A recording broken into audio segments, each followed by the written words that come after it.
5 classic Mercedes models that everybody forgets to consider.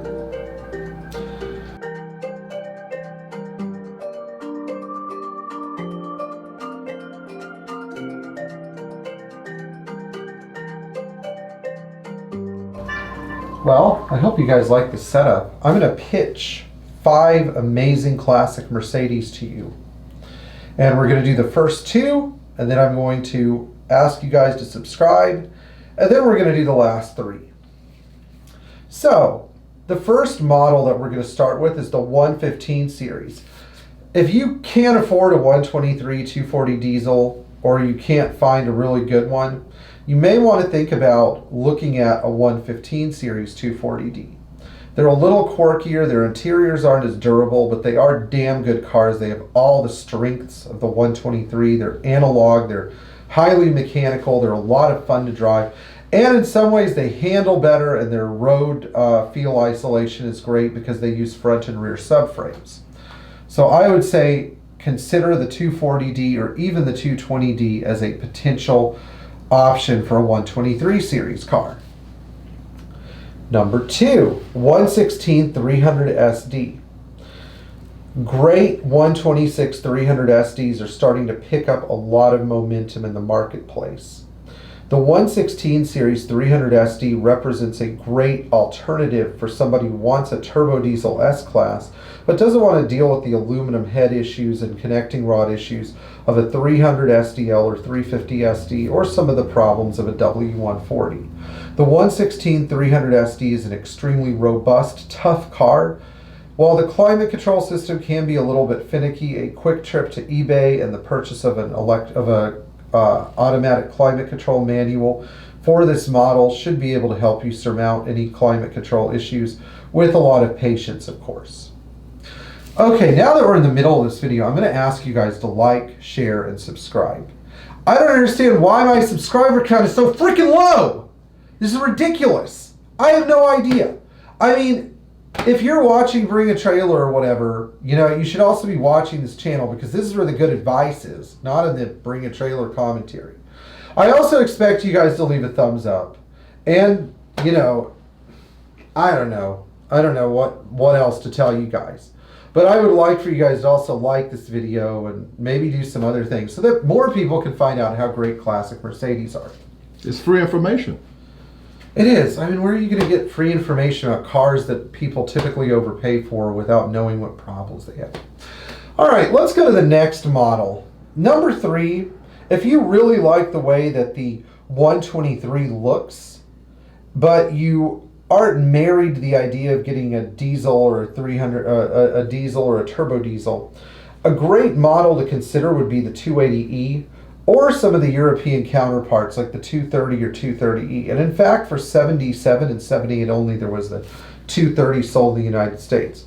These cars often lag behind great turbo diesels on the value spectrum. A 1981 280E or CE represents a great and reliable alternative, and while it may not have that wonderful diesel clatter, the cars do outperform the diesels. Their fuel economy is not as great and they're not as simple to service, but they still are great cars for do-it-yourselfers, and they're extremely refined, wonderful automobiles. Mercedes did not cut any corners with the gasoline 123 series cars. A 4th great model of classic Mercedes that a lot of people forget about is the 260E or 300E 2.6. This is the most basic 124 series car and was sold all the way up to 1992. The early versions of this car from 1986 to 89 were badged 260E, and later on they were badged 300E 2.6s. While this car uses a smaller displacement engine, it still performs extremely well. It has some more basic equipment such as manual seats. And to be fair, a lot of these cars get overlooked so that when a great one does come up, it sells for about half the price of a normal 300E. These also came along with manual transmission. So if you've ever wanted a manual 124, this is a great place to start looking for one of those cars. All right, number 5. One of the best, most overlooked classic Mercedes that I think that most people aren't even aware of.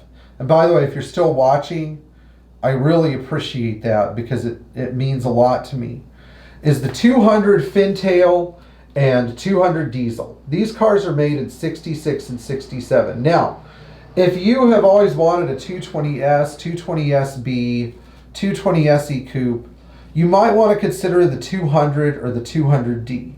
Why?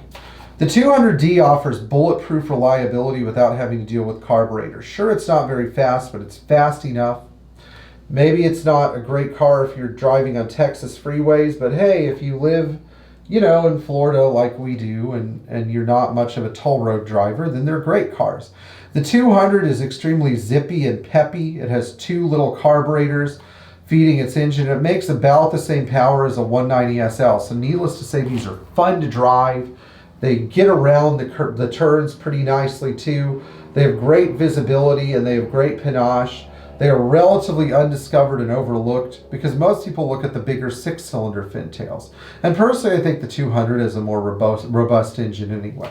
Because these are only produced for roughly 2.5 model years, they don't get on people's radar as much as they should. So this is definitely a wonderful car that's worthy of consideration. And if you made it this far, I'm going to give you one bonus car that I think is a really great example of a classic Mercedes to look at.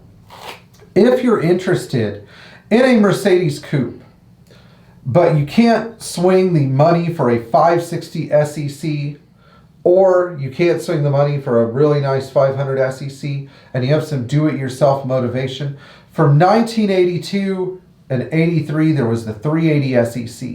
People often make fun of the 3.8 liter engine, say it wasn't powerful enough, but actually when they're running right, they're great, they're efficient.